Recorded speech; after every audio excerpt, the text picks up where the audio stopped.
네, 오늘의 말씀은 빌립보서 1장 12절에서 21절의 말씀입니다. 형제들아, 내가 당한 일이 도리어 복음 전파의 진전이 된 줄을 너희가 알기를 원하노라. 이러므로 나의 매임이 그리스도 안에서 모든 시위대 안과 그 밖의 모든 사람에게 나타났으니 형제 중 다수가 나의 매임으로 말미암아 주 안에서 신뢰함으로 겁없이 하나님의 말씀을 더욱 담대히 전하게 되었느니라.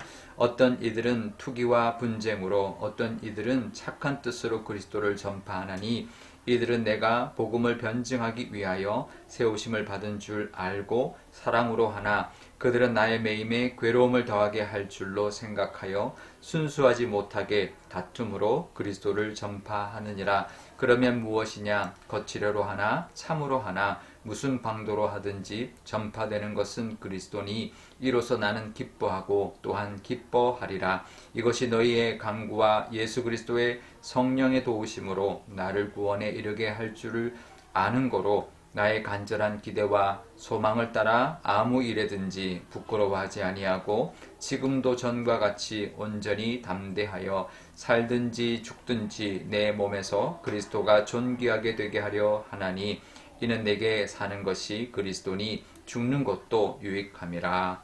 아멘. 네, 잠깐 기도하겠습니다. 아버지 하나님 감사합니다. 오늘도 이 빌립보서의 말씀으로 오늘 하루 기쁨으로 살아가기를 원합니다. 하나님 말씀 깨닫는 지혜를 주시고 인도하여 주옵소서. 감사드리며 예수님의 이름으로 기도드리옵나이다. 아멘.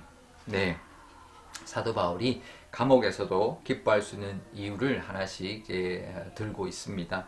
12절에 보면 내가 당한 일, 감옥에 갇힌 일이 도리어 복음 전파의 진전이 될 줄을 알기를 원한다. 자기가 그 깨달은 거죠. 그래서 빌립보 교인들도 그걸 알기를 원한다라고 말을 하고 있는 것입니다. 전도자 사도 바울이 감옥에 갇혔는데 그것이 어떻게 복음 전파에 더 진전이 있었을까? 사실 이해가 안 되죠. 아무래도 이제 사도 바울이 감옥에 가면 복음 전파되는 것이 방해를 받게 되고 위축될 것입니다. 그런데요, 사도 바울이 전혀 상상하지도 못했고 기대하지도 않았던 일들이 벌어지기 시작했던 것입니다. 그것은 첫 번째로는 사도 바울이 감옥에 갇히니까 다른 사람들이 더 담대하게 사도 바울을 대신하여 복음을 전파하는 사람들이 생겨났던 것이죠. 이제 겁없이 14절에 보면 주 안에서 내가 매임으로 말미암아 주 안에서 신뢰함으로 겁없이 하나님의 말씀을 더욱 담대히 전하게 되었다. 그런 사람들이 나타났다라는 것이죠. 사도 바울의 뒤를 잇는 사람들이 사도 바울이 감옥에 갇힘으로 말미암아 위축되는 것이 아니라 오히려 더 담대하게 복음을 전하게 되었다라는 것입니다. 그러니 사도 바울이 이렇게 내가 갇힌 게 이게 끝이 아니구나. 나로 인하여 내가 감옥 간 걸로 말미암아 오히려 더 많은 사람들이 복음을 전하는 계기가 되었구나라고 이렇게 깨달았고 그것을 빌립보 교인들도 알기를 원한다라는 것입니다. 그런데 이것까지는 이해가 가는데 더 이해가 가지 않는 일이 발생했습니다. 그것은 뭐냐면 사도 바울을 시기하던 사람들이 사도 바울이 감옥에 갇히니까 자기들이 사도 바울보다 더 유명해지고 더 인정받으려는 욕심에 복음을 열심히 전파하기 시작했던 것이죠. 이거는 순수하진 않습니다. 이거는 이제 17절에 보면 16절에도 보면 어떤 이들은 투기와 분쟁을 했다. 또 17절에는 사도 바울의 그 매임을 더 괴롭게 하려고 했다라고 합니다. 순수하지 못하게 다툼으로 다투어서 순수한 의도가 아닌 것으로 다투어서 복음을 전파했다라는 것이죠. 그러니까 사도 바울이 그걸 보고 그들의 의도는 악하지만 그래서 나를 좀 힘들게 하고 괴롭게는 하지만 오히려 그것이 그 하나님의 복음이 전해지는 것이구나 이렇게 그걸 깨닫게 되었다라는 거죠. 그래서 18절에 거칠어로 하나 참으로 하나 무슨 방도로 하든지 전파되는 것은 예수 그리스도의 복음이다 이렇게 말을 하는 것입니다. 그들이 정말 그런 의도로 이제 했을 때 사도 바울이 자기를 괴롭게 하기 위해서 했던 것을 보지 않았던 것이죠. 그래도 복음이 전해지니까 참 그게 다행이다. 오히려 더 내가 유익하다. 내가 감옥에 있는 게 더 유익하다. 이렇게 말을 하는 것입니다. 그런데 한번 생각해 보십시오. 사도 바울이 정말 아무렇지도 않았을까요? 그 사람들이 막 괴롭게 하려고 그렇게 사도 바울을 무시하고 또 막 이제 또 사도 바울보다 더 또 이제 또 앞세워서 사도 바울을 또 이렇게 비방하면서 자기들을 드러내기 위하여 그렇게 복음을 전하는 그 모습을 보았을 때 아무렇지도 않지는 않았을 겁니다. 아마 마음은 힘들었을 겁니다. 하지만 어쨌든 그들로 인해 복음이 전해지면 됐다, 이런 마음을 사도 바울이 가졌던 것이죠. 그래서 이제 억울해하거나 힘들어하거나 괴로워하지 않고 기뻐하고 또 기뻐하리라 말합니다. 우리 18절에 보면 정말 전파되는 것은 그리스도이니 나는 기뻐하고 또 기뻐하리라 라고 말합니다. 그러니까 이 결단하는 거죠. 나는 그래, 나를 괴롭게 하더라도 그래도 복음이 전해지니까 나는 기뻐할 것이다 라고 선포하는 것입니다. 우리도 사실 먼저는 단면만 보면 안 됩니다. 그 나타나는 현상만 보면 안 되고요. 그 너머에 역사하시는 하나님의 그 뜻과 하나님의 인도하심을 우리가 볼 수 있어야 되고, 하나님 그 너머에 역사하실 것이다라는 것을 우리가 기억해내야 합니다. 그래서 그것을 들어서라도 하나님이 분명히 역사하실 것이다. 그들의 어떤 악한 의도를 들어서라도, 그들의 악한 행동을 들어서라도 하나님 역사하실 것이라는 것을 우리가 믿고 바라봐야 되고요.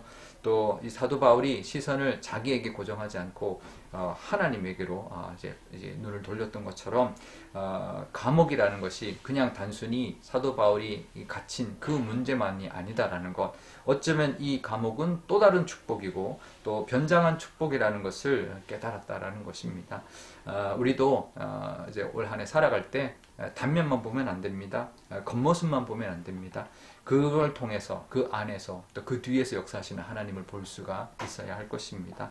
그러면 괴롭지만은 않을 것입니다. 물론 힘들겠지만 그래도 그것을 통해서 역사하실 하나님을 기대하게 될 것입니다. 우리도 나를 내려놓고 이 사도 바울의 고백처럼 살든지 죽든지 내 몸에서 그리스도가 존귀하게 되기를 바란다. 내게 사는 것은 그리스도다. 차라리 내가 죽는 것도 유익하다. 정말 죽는다기보다는 나를 내려놓고 나에 대한 모든 것보다는 하나님과 하나님 나라를 바라보면 그러면 내가 찬송할 수 있고 기뻐할 수 있다라고 고백하는 것이죠. 우리도 그런 올 한 해 보내시기를 바랍니다. 나를 내려놓고 정말 살든지 죽든지 예수 그리스도가 나타난다면 그렇다면 분명히 하나님이 역사하실 것이다. 그 마음으로 또 하나님 앞에 기쁨을 누리며 살아가시는 저와 여러분 되시기를 바랍니다.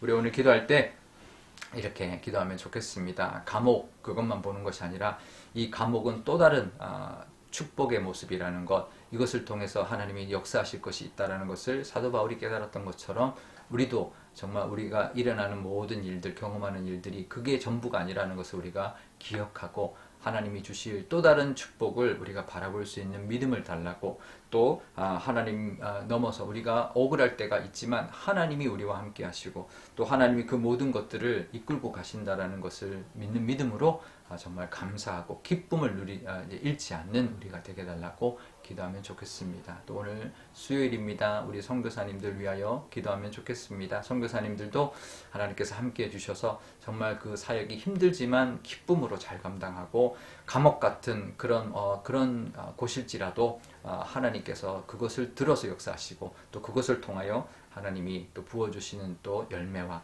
또 살든지 죽든지 그리스도가 전파되는 그 일이 선교사님들을 통하여 일어나게 해달라고 기도하면 좋겠습니다. 제가 기도하겠습니다.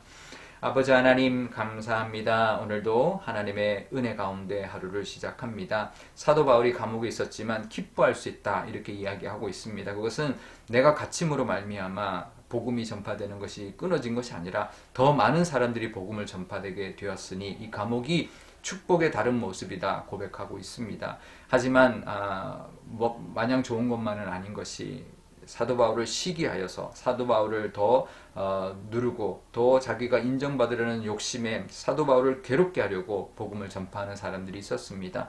그것 때문에 사도 바울도 힘들었겠지만 나는 전파되는 것은 그리스도니 나는 기뻐하고 기뻐하리라, 이렇게 고백했던 것처럼 우리도 그 어떤 상황이 생겨도 기뻐하리라 하는 선포하고 다짐할 수 있는 저희들 되게 하여 주옵소서. 그럴 때 하나님이 나의 상황을 넘어서 들어서 또 반전시켜서 하나님 역사해 주시는 은혜를 경험할 줄 믿습니다. 선교사님들 위해서도 기도합니다. 선교사님들이 있는 모든 지역이 정말 감옥 같을 수 있지만 하나님 그곳에서도 역사하시는 하나님, 또 그것을 통하여 역사하시는 하나님을 바라보며 정말 살든지 죽든지 그리스도를 전파하는 그 사명 잘 감당하는, 그래서 하나님께서 늘 필요한 것들 다 채워주시는 은혜가 선교사님들 가운데 가득하게 하여 주옵소서. 감사드리며 예수님의 이름으로 기도드리옵나이다.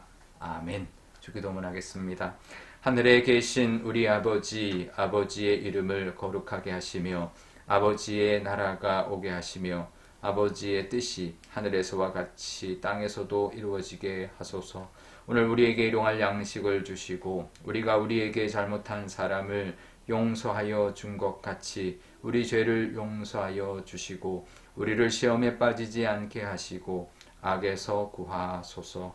나라와 권능과 영광이 영원히 아버지의 것입니다. 아멘.